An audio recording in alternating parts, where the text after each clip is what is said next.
ভালো করে দেখেন। দর্শক, দীর্ঘ 6 বছরের প্রতীক্ষার পর অবশেষে আগামীকাল অনুষ্ঠিত হতে যাচ্ছে 37তম ডাকসু নির্বাচন। এই নির্বাচনকে ঘিরে শিক্ষার্থীদের মাঝে বিরাজ করছে ব্যাপক উৎসাহ ও উদ্দীপনা। একই সাথে আইন শৃঙ্খলা রক্ষার্থে জোরদার করা হয়েছে নিরাপত্তা ব্যবস্থা। যেমনটা দেখতে পাচ্ছেন যে ঢাকা বিশ্ববিদ্যালয়ের রাজু ভাস্কর্য তথা টিএসসির পাদদেশ ঘিরে কিন্তু একটি পুলিশের কন্ট্রোল রুম স্থাপন করা হয়েছে ডিএমপির পক্ষ থেকে। দর্শক, আইন শৃঙ্খলা বাহিনীর বিশেষ টিম সার্বক্ষণিকভাবে নজরদারিতে আছে ঢাকা বিশ্ববিদ্যালয় এরিয়ায়, যাতে কোনো ধরনের অপ্রীতিকর পরিস্থিতি না ঘটে। প্রতিটি জায়গাতে স্থাপন করা হয়েছে ক্লোজ সার্কিট ক্যামেরা। নিরাপত্তার চাদরে ঢেকে দেওয়া হয়েছে পুরো ক্যাম্পাসকে। বিশ্ববিদ্যালয়ের নিরাপত্তার স্বার্থে ও ডাকসুকে নির্বিঘ্নে সম্পূর্ণ করার জন্য একটি পুলিশ কন্ট্রোল রুম স্থাপন করা হয়েছে। এখান থেকেই সম্পূর্ণ নজরদারি চালু থাকবে। ব্যবহার করা হচ্ছে অত্যাধুনিক টেকনোলজি।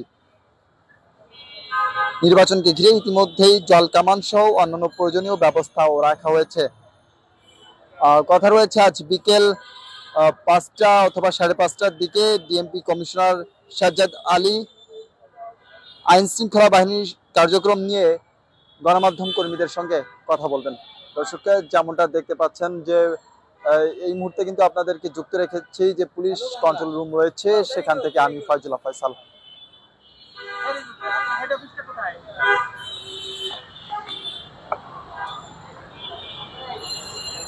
দর্শক, ঢাকা বিশ্ববিদ্যালয়ের সাধারণ শিক্ষার্থীদের যে বহুল কাঙ্ক্ষিত ডাকসু নির্বাচন, সেটি কিন্তু আগামীকাল অনুষ্ঠিত হবে।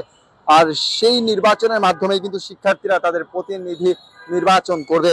শিক্ষার্থীদের মধ্য থেকে আমরা বেশ সাড়া পেয়েছি এখন পর্যন্ত। তাদের সঙ্গে কথা বলে যেমনটা জানতে পেরেছি, তারা কিন্তু উদ্গ্রীব রয়েছে। তারা বলছে যে ঢাকা বিশ্ববিদ্যালয়ের যে ডাকসু হল সংসদ, এটি তাদের বহুল কাঙ্ক্ষিত একটি নির্বাচন। দীর্ঘ 6 বছর পর আগামীকাল অনুষ্ঠিত হতে যাচ্ছে। এই নির্বাচনকে ঘিরে 8টি ভোট কেন্দ্র স্থাপন করা হয়েছে, যেখানে 810টি বুথ রয়েছে। এই 8টি কেন্দ্রে প্রায় 39,000-এর বেশি ভোটার ভোট দিবে। বিশেষ করে এবার কিন্তু আলোচনার তুঙ্গে রয়েছে ভিপি।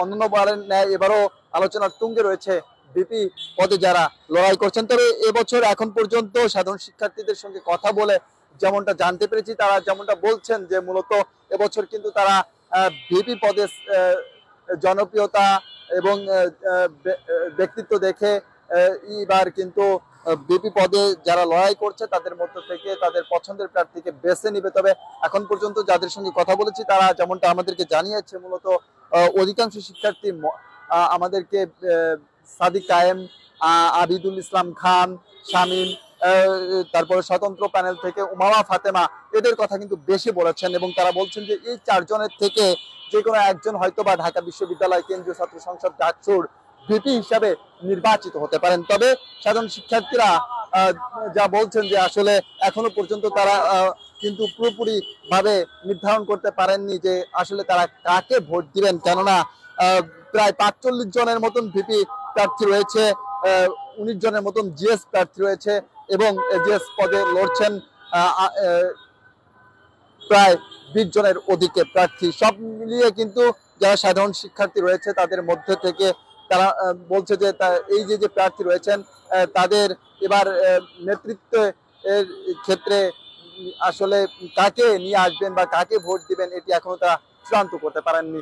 তবে ঢাকা বিশ্ববিদ্যালয় কেন্দ্রীয় ছাত্র সংসদ ও হল সংসদ নির্বাচনকে ঘিরে যাতে কোনো ধরনের অপ্রীতিকর ঘটনা না ঘটাতে পারে, সে কারণে কিন্তু বিএনপি এর পক্ষ থেকে সকল ধরনের প্রস্তুতি ইতিমধ্যে নিয়ে রেখেছে। অর্থাৎ জল কামান থেকে শুরু করে সাজু আজান ভাই থেকে শুরু করে অন্যান্য যে ধরনের প্রস্তুতি নেবার কথা, সেগুলো কিন্তু ইতিমধ্যে নিয়েছে।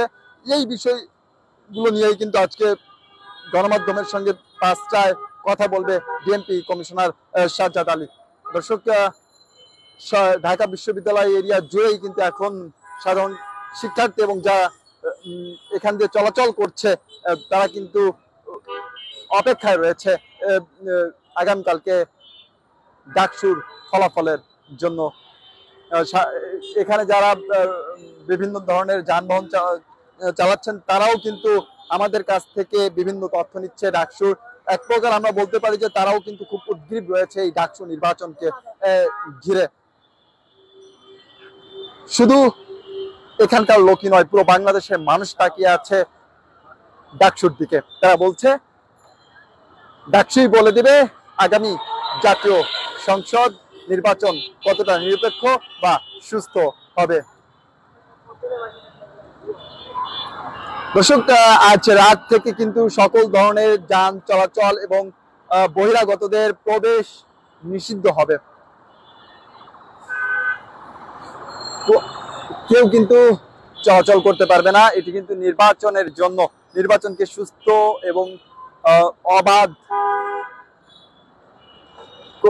সুস্থ ও সুন্দরভাবে সম্পন্ন করার জন্য কিন্তু এই বিশেষ ব্যবস্থা এবছর নেওয়া হয়েছে। তবে গণমাধ্যম কর্মী যারা রয়েছে, অ্যাম্বুলেন্স, গণমাধ্যম কর্মীদের যে গাড়ি, অ্যাম্বুলেন্স, এই সকল গাড়ি ব্যতীত অন্য কোনো গাড়ি কিন্তু চলাচল করতে পারবে না। তবে গণমাধ্যম কর্মীদের ক্ষেত্রেও কিন্তু কেবলমাত্র যারা চিফ রিটার্নিং কর্মকর্তার অফিস থেকে সংবাদ কভারেজের জন্য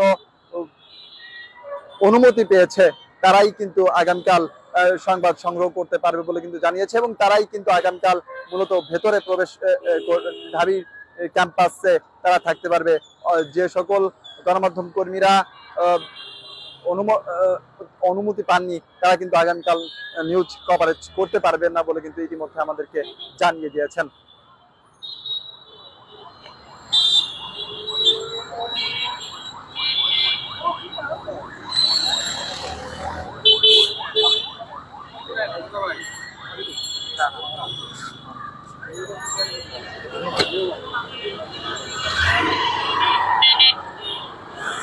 দর্শক, যেমনটা দেখতে পাচ্ছেন যে আইন শৃঙ্খলা রক্ষাকারী বাহিনীর সদস্যরা কিন্তু এখন থেকেই কিন্তু জোরালো অবস্থানে রয়েছেন, এবং তাদের যে কার্যক্রম সেটি কিন্তু এখন আরো আগেই শুরু করেছেন। দুপুর থেকে কিন্তু তাদের যে কার্যক্রম সেই কার্যক্রম শুরু করে দিয়েছেন।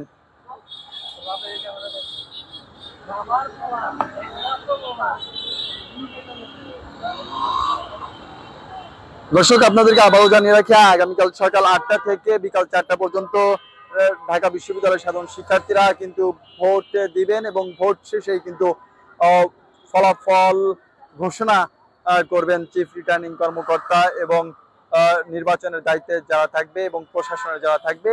এবং আগামীকালই কিন্তু সাধারণ শিক্ষার্থীদের বহুল কাঙ্ক্ষিত যে ডাকসু, সেই ডাকসুর ফলাফল হাতে আসবে। দর্শক, এই ছিল আমার কাছে এখন পর্যন্ত সর্বশেষ তথ্য। আবারও আপনাদের সাথে অন্য কোনো জায়গা থেকে সরাসরি যুক্ত হয়ে অন্য কোনো ঘটনা বা ডাকসুর অন্য কোনো তথ্য জানানোর জন্য হ্যালো বাংলার অফিসিয়ালি ফেসবুক পেজ থেকে যুক্ত হয়ে নিব। সে পর্যন্ত আমাদের সাথেই থাকুন।